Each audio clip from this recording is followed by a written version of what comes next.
नमस्कार, मैं हूं आशीष वर्मा। मॉर्निंग कॉल में आपका स्वागत है। शुरुआत इस वक्त की हेडलाइंस के साथ। 7.3 तीव्रता के भूकंप से दहला जापान। फुकुशिमा परमाणु प्लांट के करीब भूकंप का केंद्र। सुनामी की चेतावनी जारी। जापान का बाजार फिसला। एनर्जी शेयरों ने भरा अमेरिकी बाजारों में जोश। तीनों इंडेक्स रिकॉर्ड ऊंचाई पर बंद। 3 हफ्ते की ऊंचाई पर क्रूड। नुस्ली वाडिया ने टाटा सन्स को भेजा मानहानि का नोटिस। कहा टाटा सन्स को लेने होंगे सभी आरोप वापस। टाटा का जवाब, नोटिस की जानकारी नहीं। आज आएंगे दिग्गज लार्सन एंड टूब्रो यानी LNT के नतीजे। मुनाफे और मार्जिन पर दबाव की आशंका, हालांकि आय में बढ़ोतरी संभव। वित्त वर्ष 2017 के गाइडेंस पर रहेगी नजर। संसद में विपक्ष का हल्ला बोल जारी। नोटबंदी पर प्रधानमंत्री के बयान पर अड़ा विपक्ष। स्थिति से निपटने के लिए बीजेपी संसदीय बोर्ड की बैठक आज। और कानपुर के पास हुए ट्रेन हादसे में अब तक 146 लोगों की मौत। 45 घंटे बाद बहाल हुआ कानपुर झांसी रेल मार्ग। अब मंगलवार की सुबह सबसे पहले देख लीजिए किस तरह के इंडिकेशंस आ रहे हैं। हमारा जो SGX निफ्टी सिंगापुर में लिस्टेड है, जो सबसे पहले संकेत देता है, दिखा रहा है कि आज हल्की मजबूती के साथ कामकाज की शुरुआत होगी। 1/3% के बढ़त के इंडिकेशंस। जापान हमने हेडलाइन में मेंशन करा है। नॉर्थ सी में वहां पे एक भूकंप आया है, हालांकि उसके एस्टिमेट लगाना भी मुश्किल है। किस हद तक झटका पड़ा है, किस हद तक नुकसान हुआ है उसका, इसलिए जापान के मार्केट इस समय लाल निशान के साथ। अदरवाइज अक्रॉस ग्लोब स्थिति बेहतर है। सबसे पहले आपकी स्क्रीन पे कच्चा तेल आना चाहिए। ऑलमोस्ट 4% का उछाल तकल कच्चे तेल में, जो 30 नवंबर की बैठक है, अगले हफ्ते जो बैठक होने वाली है ओपेक की, उससे पहले कच्चे तेल में लगातार तेजी है और इसी ने मूड सुधारा है। हेडलाइन में हमने कहा था अमेरिकन मार्केट्स अपने सबसे उच्चतम स्तरों पे अब तक क्लोज हुए, इसी वजह से एनर्जी शेयर में उछाल तक है। ग्लोबल मार्केट डिटेल में आगे समझेंगे, लेकिन पहले CNBC आवाज की मार्केट सेलेक्टर अनिल सिंघवी का मानना है कि भारतीय बाजारों में आज भी उतार चढ़ाव के बीच कामकाज होगा, यानी कि अस्थिरता होगी।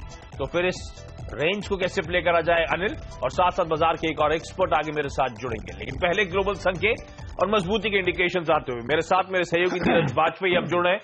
नीरज जी, पूरा श्रेय क्रूड को जाता है? जी हाँ, बिल्कुल पूरी तरीके से। कच्चे तेल में जो कल एक तेजी का माहौल देखने को मिला, उसकी वजह से बाजार में थोड़ी सी रौनक लौटी। खासतौर पर एनर्जी शेयर्स ने इस पूरी रैली को रीड किया।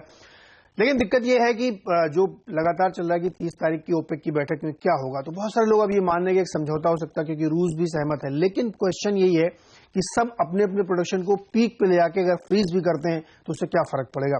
ये एक बहुत ही फ्यूटाइल सा डिसीजन हो सकता है। और उसके बाद जो तमाम सारे हेज फंड्स हैं जिन्होंने इस समय थोड़ी सी लॉन्ग पोजीशन ली, वो जबरदस्त बिकवाली कर सकते हैं। इसलिए क्रूड अप से लेकर 30 तक बहुत वोलेटाइल रहेगा। तो इसलिए इस नजरिए से बाजार को पढ़ना चाहिए कि एक ट्रेडिंग बेट के तरीके से आप देखें कि थोड़े से बाजार में तेजी आई। दूसरा, जो फेड रेट हाइक का मामला है, जो एक उनका एक इंडेक्स चलता रहता है, वो 95% तक पहुंच गया। नहीं कह सकते हैं आप, करीब करीब तय है कि दिसंबर की बैठक में फेड रेट हाइक हो जाएगी। तो उसका भी असर बाजार पे लगातार बना हुआ है। और डॉलर की जो स्ट्रेंथ है, हालांकि कल थोड़ा सा कमजोर हुआ था करेंसी बास्केट के अगेंस्ट, लेकिन फिर भी मजबूती बनी हुई है। तो ये जो 3 फैक्टर है, क्रूड वाला, फेड वाला और इंटरनल उसके जो डेटा आ रहे हैं, जो थर्सडे को हालांकि मार्केट बंद है यूएस का, जो फ्राइडे को दोबारा खुलेगा तो इंपॉर्टेंट डेटा आने, इन सब के बीच में अभी भी तमाम अमेरिकी जानकार भी ये मानते हैं कि ये मार्केट बहुत वोलेटाइल रहेगा और रुझान नीचे की तरफ रहेगा। ओके, तो कच्चे तेल में उछाल का फायदा मिल रहा है, लेकिन क्या वाकई एक आउटपुट फ्रीज होगा? और उस आउटपुट फ्रीज से जब सब लोग अपने पीक प्रोडक्शन पे आ जाएंगे तो उस आउटपुट फ्रीज का कोई मतलब होगा? इस समय बाजार उस पर तवज्जो नहीं दे रहा है। इस समय 30 नवंबर की बैठक और उससे पहले यूफोरिया जो बिल्डअप हो रहा है, उसका फायदा कच्चे तेल को और उसका फायदा इक्विटी क्लासेस को अक्रॉस द ग्लोब इस समय मिलता हुआ। लेकिन जहां तक भारतीय बाजारों के कल के सेशन की बात है, हफ्ते की शुरुआत हुई और ट्रेंड पूरे पिछले हफ्ते का ही था। उछाल पे बिकवाली करने के मौके हमने कल भी देखा, स्थिति बेहतर थी, ग्लोबल संकेत बेहतर थे, तो शुरुआत तो कुछ हद तक ठीक हुई। उसके बाद लेकिन सस्टेन्ड सेलिंग का प्रेशर, यानी कि लगातार दबाव, और पिछले हफ्ते की तरह कल भी हम दिन के लोज के आसपास जाके क्लोज हुए हैं। सेंसेक्स निफ्टी में 1.5 से 1.25% की पिटाई हुई। सेंसेक्स 26,000 के नीचे, 385 अंक के दबाव के साथ कल क्लोज हुआ है। निफ्टी 8000 के नीचे स्लिप हुआ। एक ही दिन में वो ब्रेग्जिट के दिन के लोज जो थे, ट्रंप साहब की विक्ट्री के जो लोज थे, एक ही झटके में हमने उड़ा दिए कल। हालांकि एक सोलेस कह लीजिए, एक अच्छी बात कह लीजिए, या फिर एक शायद एक पॉजिटिव होगा कि जो ब्रेग्जिट के लोज थे, मेरे ख्याल से वो 79.26 79.27 के थे, उसके ऊपर जाके हम क्लोज होने में कामयाब रहे, यानी कि उसी लेवल के आसपास क्लोज हुए हैं। तो शायद वहां पे बाजार सपोर्ट ले, पता नहीं, एक्सपर्ट से जाने की कोशिश करूंगा। लेकिन ब्रॉडर मार्केट्स में कल फिर अच्छा खासा पेन था। सेंसेक्स निफ्टी में तो था ही 3% मिड कैप स्मॉल कैप्स कमजोर हो गए। मार्केट मूड ऐसे वक्त पे गॉज करने के लिए, पकड़ने के लिए सबसे बेहतर होता है कि अगर आप मार्केट ब्रेथ देखें, यानी कि एडवांस डिक्लाइन देखें, और कल के लिए 1:9 का रेशियो था, यानी कि जितने शेयर ट्रेड हो रहे थे सिर्फ 10% शेयर हरे निशान में थे। और कल हमने देखा सरकारी बैंक्स में अनवाइंडिंग, तगड़ी पिटाई होती हुई। ये वो पॉकेट थी जो अब तक स्ट्रेंथ दिखा रही थी डिमोनेटाइजेशन की खबर के चलते। कल सबसे तगड़ी पिटाई इस पॉकेट की हुई है। 7% कमजोर बैंक निफ्टी दबाव में, जो सबसे बड़ा पिलर है मार्केट के लिए, क्योंकि वेटेज सबसे तगड़ा है। प्राइवेट सेक्टर बैंक्स तो वैसे ही कमजोर है लगातार। और कल फिर एफआईआई की तरफ से बिकवाली, 1300 करोड़ रुपए की बिकवाली का आंकड़ा है, हालांकि इक्वली सपोर्ट करा है डीआईआई ने, लेकिन हाँ, एफआईआई की बिकवाली थम नहीं रही है। डिमोनेटाइजेशन की खबर आए हुए मेरे ख्याल से 8 कारोबारी सत्र हो चुके हैं, और इन बीते 8 कारोबारी सत्रों में लगातार एफआईआई की सेलिंग हुई है। और अब इन 8 सेशंस में 11,500 करोड़ रुपए के आसपास कुल मिलाकर एफआईआई ने भारतीय बाजारों में कैश मार्केट में नेट माल बेचा है। ऐसे में आज के लिए रणनीति क्या हो? सीएनबीसी आवाज के मार्केट से अनिल सिंह भी मेरे साथ जुड़े हैं। अनिल जी, ये एक्सपायरी का हफ्ता है, तो ये क्या पेन एक्सपेक्ट करूं? एक्सपायरी तक कंटिन्यू होने वाला है? आज का सेशन कैसा रहेगा? गुड मॉर्निंग आशीष। थोड़ा उतार चढ़ाव रहेगा ही, वन साइड स्लाइड नहीं होगी एकदम। जो तेजी से गिर रहे हैं हमें उस पर थोड़ा सी लगाम लगेगी, लेकिन क्योंकि हम कुछ अहम लेवल्स को तोड़े और जिस लेवल पर कल क्लोज हुए हैं ये बेहद इंटरेस्टिंग है। ब्रेग्जिट के बाद के निचले स्तर है, तो बाजार को अगर रुकना है तो ये लेवल सही है। 7,900 से लेकर 8,000 की रेंज जो है वो स्ट्रॉन्ग सपोर्ट है। और दूसरी बात है कि वायदा कारोबार के आंकड़ों से ये पता चलता है कि बाजार ओवरसोल्ड हो चुके हैं, यानी कि जरूरत से ज्यादा गिर चुके हैं। तो एक बाउंस बैक यहाँ से बनता है। 6 दिन में 600 पॉइंट से ज्यादा हम गिर चुके हैं, तो नेचुरली एक बाउंस बैक तो आना ही है। तो रिकवरी आएगी। अब रिकवरी में दो चीजें हैं। एक तो ये कि 8,000 के पार निकल के टिके तो जिनकी मंदी की पोजीशन है, जिन्होंने निचले स्तरों पर मंदी की है, वो अपनी मंदी की पोजीशन काट लें। और दूसरा एक 8,100 के पार निकल कर टिके क्लोज देते हुए नजर आए, तो ये मानेगा कि बाजार ने करेक्शन पूरा करने का पहला चरण हासिल किया है। तो वहां पर आप फिर थोड़ा बहुत तेजी करने के मूड में आए तो आए, लेकिन वो बहुत दूर नजर आ रहा है अभी, क्योंकि 8,100 कल भी हम खुले होल्ड नहीं कर पाए। अब नीचे की रिस्क खुली है, तो ऐसे में अगर फिर से हम आज एक नेगेटिव क्लोज देते हैं तो रिस्क खुलती हुई दिखती है। अगला सपोर्ट जो फिर निफ्टी पर दिख रहा है वो 7,700 के आसपास का दिख रहा है। तो दिक्कत है, लेकिन लग रहा है ग्लोबल मार्केट्स के चलते वायदा कारोबार के आंकड़ों को देखकर लग रहा है कि ओवरसोल्ड बाजार में एक बाउंस आना चाहिए। लेकिन इस बाउंस में वही बात है कि भरोसा कम रहेगा, क्योंकि एफआईआई की बिक्री लगातार हो रही है, तो इसमें ऊपरी स्तरों पर दबाव तो आएगा ही। तो 8,000 के लेवल पर नजर रखें, अगर वो पार किया जाए तो ही थोड़ा तेजी का मूड बनाए। अब आइए बैंक निफ्टी की बात करें। 18,100 18,200 ये वो रेंज है जहां पर डिमोनेटाइजेशन और ट्रंप साहब की जीत के दिन बाजार ने लो बनाया था 18,143। तो वहीं पर एक अगला सपोर्ट बनता है, तो उसके आसपास बैंक निफ्टी मिले तो 100-150 पॉइंट की रिस्क के साथ एक बार खरीदारी की जा सकती है, क्योंकि लगभग 2,000 पॉइंट की कमजोरी बैंक निफ्टी में भी हो चुकी है। तो थोड़ा बाउंस बैक बनता है, तो एक बाउंस बैक होगा। तो अगर आप फास्ट ट्रेड कर सकते हैं खरीद कर बेचना, तो उस बाउंस के लिए प्ले करिए, अदरवाइज उछाल का इंतजार करिए पोजीशन हल्की करने के लिए या फिर से मंदी की पोजीशन बनाने के लिए। तो वन साइड फॉल देखने को ना मिले, उतार चढ़ाव का सेशन हो सकता है, और शायद इन लेवल्स पे सपोर्ट लेने की कोशिश करें। दो इंटरेस्टिंग लेवल्स जो अनिल हाईलाइट कर रहे हैं, 8,000 के ऊपर जाता है अगर बाजार तो मंदी की पोजीशंस काटें। हाईली अनलाइकली है, मुश्किल होगा, लेकिन 8100 के ऊपर अगर चला जाता है तो शायद यहां पे कुछ खरीदारी या एक करेक्शन का पहला राउंड खत्म होगा, तो शायद एक उछाल देखने को मिले, तो शायद कुछ तेजी की पोजीशंस बिल्डअप करी जा सकती हैं। यानी कि मोटा मोटी रुख थोड़ा सा पॉजिटिव साइड पे है। उम्मीद यह है कि सपोर्ट लेगा, और एसएक्स निफ्टी अब मजबूती जो है वो बढ़ती हुई नजर आ रही है। आधे % की बढ़त के इंडिकेशन एसएक्स निफ्टी की तरफ से आते हुए। चलिए बाजार पे एक और एक्सपर्ट निर्मल बंग सिक्योरिटीज के विकास सालुंखे साहब अब मेरे साथ जुड़ रहे हैं। विकास, आपकी चार्ट्स की रीडिंग क्या कहती है? आज के लिए सेशन कैसा रहेगा और आप एक्सपायरी कहां एक्सपेक्ट कर रहे हैं सर? Good morning. देखो, जैसे आज एक गैप अप ओपन हो सकता है अराउंड 30-40 पॉइंट्स। तो मेरी राय से यहाँ पे लगता है कि अपर साइड में एक इमीडिएट रेजिस्टेंस 8000 के आसपास ही है। तो मेरी यहाँ पे एक स्ट्रेटेजी यहाँ रहेगी कि सेल ऑन राइज एक स्ट्रेटेजी यहाँ पे मेंटेन कीजिए, क्योंकि मुझे नहीं लगता कि जब तक निफ्टी 8020 8040 के ऊपर अगर क्लोजिंग नहीं रख रहा है तब तक यहाँ पे एक अपसाइड मूवमेंट आने के चांसेस मुझे कम ही लग रहे हैं। तो यहाँ से एक्सपायरी टूवर्ड्स हम हमारे क्लाइंट को भी रिकमेंड करें कि 7850 और बिलो 79 के नीचे की हम लोग एक्सपायरी एक्सपेक्ट करें। तो हमारे यहाँ से एक टारगेट बन रहा है, अगर मार्केट आज ऊपर भी खुल रहा है और यहाँ से 30-40 पॉइंट ऊपर मिल रहा है तो sell on rise strategy maintain करके नीचे में 7850 के आसपास का एक टारगेट यहाँ पे बना जा सकते हैं और अपर साइड में 8020 के आसपास का एक स्टॉप लॉस मेंटेन करके शॉर्ट करके लेके जाना चाहिए। ओके, तो उछाल में बिकवाली करना ज्यादा बेहतर रणनीति होगी। एसजीएक्स निफ्टी दिखा रहा है कि हम उछाल के साथ खुलेंगे 8000 के लेवल्स के आसपास अगर आ भी जाते हैं तो वहां पे विकास मानते हैं बिकवाली करने के मौके होंगे। सेल ऑन राइज का मार्केट है, एक्सपायरी इन लेवल से नीचे होती हुई नजर आएगी, तो मन बनाए बिकवाली करने का। 7850 के टारगेट्स के लिए 8020 के लेवल्स पे अपना फिर आप स्टॉप लॉस प्लेस करें। अच्छा विकास, कोई स्टॉक स्पेसिफिक आइडियाज हो तो वो भी शेयर करें। जी, मेरे पास दो स्टॉक है जिसमें एक मुझे लगता है कि अभी भी एक सेलिंग मोड में ही है, यहाँ से एक सेलिंग हो सकता है। पहला स्टॉक है टीवीएस मोटर। यहाँ पे एक मुझे लगता है कि यहाँ से 1 से 2 दिन में यहाँ से 330-320 के लेवल्स आ सकते हैं। अभी फिलहाल तो 345 के आसपास ट्रेड कर रहा है। अप साइड में 355 के आसपास का एक स्टॉप लॉस मेंटेन कीजिए। अगर थोड़ा भी ऊपर की साइड खुल रहा है 50 के आसपास तो वहां पे सेल करके इसको नीचे में 330 के टारगेट 335 एक इमीडिएट सपोर्ट है, तो वहां के टारगेट यहाँ पे बना जा सकते हैं। ओके, सेकंड कॉल आईबुल फाइनेंस है, जो कल एक गिरावट का बंद कर चुका था, बाद में इनमें थोड़ा सा रिकवरी आया था, बट वो भी अगर 660 के आसपास अगर आज मिल रहा है तो वहां पे वापस सेल करके डाउन साइड में 635-630 के लेवल के टारगेट यहाँ पे बना जा सकते हैं। अप साइड में 672 के आसपास का एक स्टॉप लॉस मेंटेन करके 2 स्टॉक में सेल कॉल करना चाहिए। ठीक है, तो निफ्टी में बिकवाली करने के मौके उछाल में और इवेंचुअली टारगेट 7850 के नीचे की तरफ नजर आते हैं, तो उन टारगेट्स को अप्रोच करें। दोनों स्टॉक्स जो विकास लेकर आए, दोनों बिकवाली करने की सलाह। टीवीएस मोटर्स 330 के टारगेट्स के लिए और इंडिया बुल्स हाउसिंग फाइनेंस में भी बिकवाली करके चलें 635 के लक्ष्य के लिए। विकास, आपका धन्यवाद। और बाजार की कुछ और एक्सपर्ट्स की कॉल्स भी आपकी स्क्रीन पर आएंगी।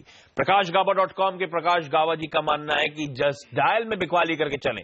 400 के स्टॉप के साथ 367 के टारगेट्स के लिए आप अप्रोच कर सकते हैं।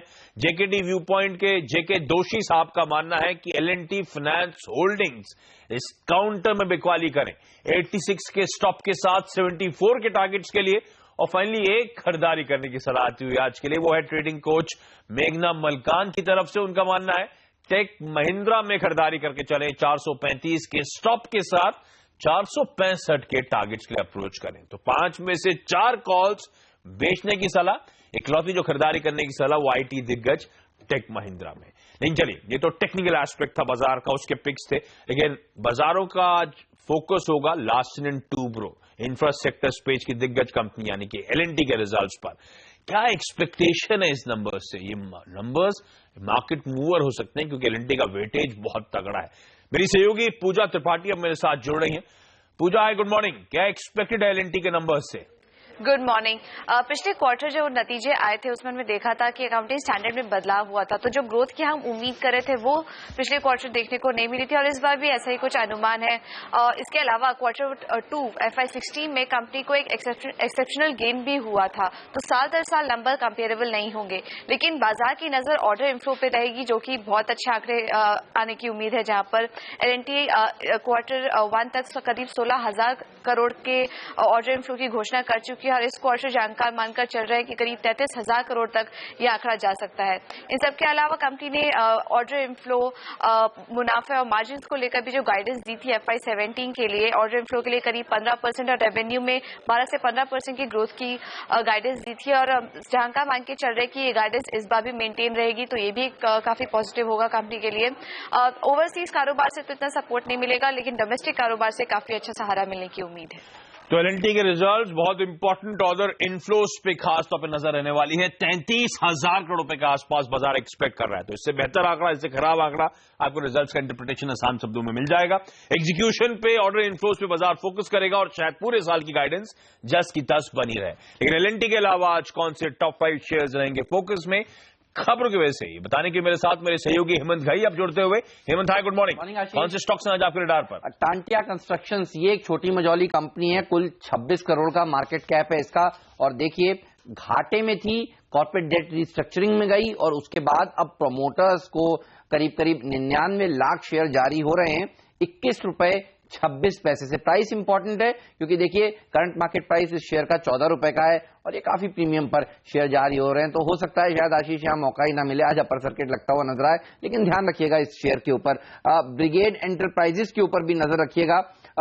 दो दुनिया की बड़ी टेक कंपनियां माइक्रोसॉफ्ट और इंटेल, उसके साथ इन्होंने करार किया है। Brigade real estate accelerator project के लिए ये करार किया गया है, यानी टेक्नोलॉजी के जरिए स्टार्टअप्स को किस तरह से मेंटर किया जाए, इस तरह का काम करने के लिए अब ब्रिगेड एंटरप्राइजेस आगे आती हुई रियल एस्टेट कंपनी है, यहां पर नजर रखिएगा। अच्छी खबर मानी जाएगी, लेकिन अब खराब खबरों का सिलसिला बताता हूं आपको। मुथूट कैपिटल, देखिए जिस तरह से डीमोनेटाइजेशन के चलते इन शेयरों में बड़ी गिरावट देखने को मिली है और सवालिया निशान लगे हुए हैं कि कंपनी ने जो कर्ज दिए हैं उसको वापसी कब मिलेगी, किस तरह से होगी। अब क्रिसिल ने डाउनग्रेड कर दी है लॉन्ग टर्म रेटिंग, क्रिसिल ए से क्रिसिल ए नेगेटिव कर दी है। तो आज अब इस शेयर में सेंटीमेंट के लिहाज से इंपैक्ट पड़ सकता है। साथ ही टीसीएस, इन्फोसिस, टेक महिंद्रा और तमाम आईटी कंपनियों के ऊपर रखिएगा नजर। देखिए, जब डोनाल्ड ट्रंप जीते थे अमेरिका में इलेक्शन कुछ ही दिनों पहले, उसके बाद अब ये सबकी नजरें थी कि इनके इनकी जो टीम है वो किस तरह से बनेगी। और अब आप देखिए, इन्होंने प्रपोज किया है अटॉर्नी जनरल सीनेट के जेफ सेशंस को, और ये जेफ सेशंस जो है काफी समय से इंडियन आईटी कंपनीज के क्रिटिक रहे हैं और इन्होंने कई बार कहा है कि आउटसोर्सिंग को कम करना चाहिए, H1B1 वीजा के ऊपर अंकुश लगाना चाहिए। तो जब इनकी टीम बन रही है, वो दरअसल आउटसोर्सिंग के खिलाफ में जो कट्टर लोग थे उनकी बन रही है। यहां पर नजर रखिएगा, आज आईटी कंपनियों पर दबाव देखने को मिल सकता है इस नियुक्ति के बाद या फिर इस ऐलान के बाद। और नजर रखिए I&FS के ऊपर भी। हाल ही में 76 किलोमीटर का एक लंबा सड़क बनाने का प्रोजेक्ट इनके हाथ लगा था। नेपाल की जो राजधानी है काठमांडू, वहां से लेकर भारत के बॉर्डर्स तक ये सड़क बनाई जानी थी, लेकिन अकस्मात नेपाल की सरकार ने फैसला लिया कि वो ये खुद ही सड़क बनाएंगे अपने पैसे से, और अब ये ऑर्डर अचानक से कैंसिल हो चुका है। काफी कामकाज I&FS इस ऑर्डर के ऊपर कर चुकी थी, इस सड़क के प्रोजेक्ट के ऊपर कर चुकी थी, और अचानक से वहां की सरकार ने ये फैसला लिया। तो आज एक नेगेटिव रिएक्शन स्टॉक में भी देखने को मिल सकता है। ओके, तो तमाम वो स्टॉक्स हैं जो आज फोकस में रहेंगे। लेकिन चलिए, यहां पे एक छोटा सा ब्रेक के बाद कमोडिटी और करेंसी मार्केट्स में आज की टॉप स्ट्रैटेजीज।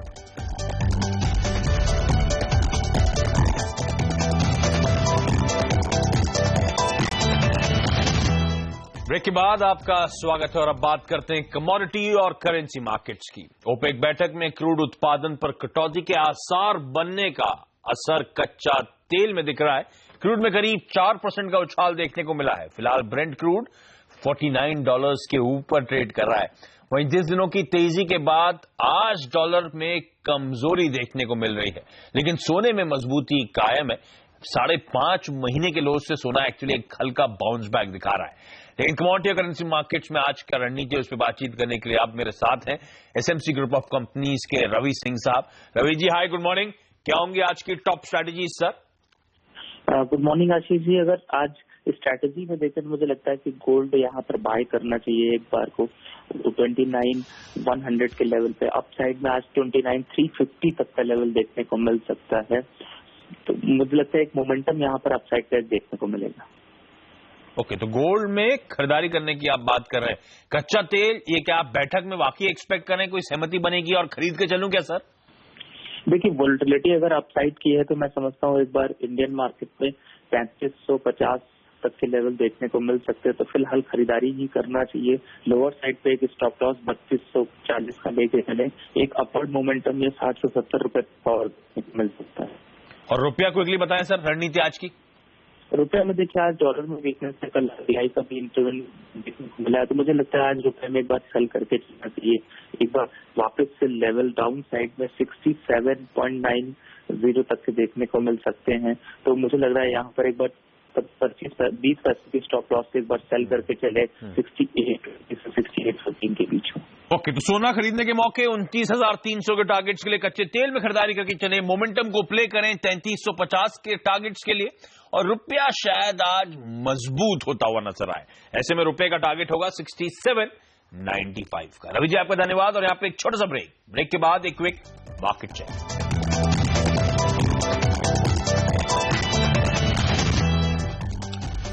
ब्रेक के बाद आपका स्वागत है, और आज के इवेंट्स कैलेंडर पर नजर डाल लीजिए, यानी कि आपकी और हमारी नजरें क्या होनी चाहिए रिजल्ट्स के लिए। आज से सबसे इंपॉर्टेंट तो L&T के नंबर्स हैं, पूजा ने बताया क्या अनुमान है, क्या एक्सपेक्टेशंस है। उसके अलावा IRB infra, Birla crop, all cargo logistics, Jindal stainless, ये तमाम कंपनीज के रिजल्ट्स आ जाएंगे। इसके अलावा शीतकालीन सत्र का 5वां दिन होगा। नोटबंदी मुद्दे पर बीजेपी पार्लियामेंट्री बोर्ड की आज बैठक होनी है। 7 राज्यों की 8 विधानसभा सीटों के उपचुनाव के नतीजों का ऐलान होना है, और इसके साथ साथ 4 लोकसभा सीटों के उपचुनाव के भी नतीजे आज आएंगे। क्विकली एजेक्स निफ्टी देखिए, मजबूती के इंडिकेशंस आते हुए ग्लोबली मार्केट्स बेहतर हैं, क्योंकि कच्चे तेल में उछाल देखने को मिला है, लेकिन एक्सपर्ट्स मानते हैं उछाल में भारतीय बाजारों में आज भी बिकवाली करने के मौके होंगे। विकास सालुंखे का मानना है बेचें, 7850 के टारगेट्स के लिए बेचें, जितना 8000 के पास उतना आपके लिए रिस्क रिवॉर्ड फेवरेबल होगा। लेकिन चलिए, मॉर्निंग कॉल में आज के लिए इतना ही। यहाँ पे छोटा सा ब्रेक के बाद स्टॉक 2020। नमस्कार।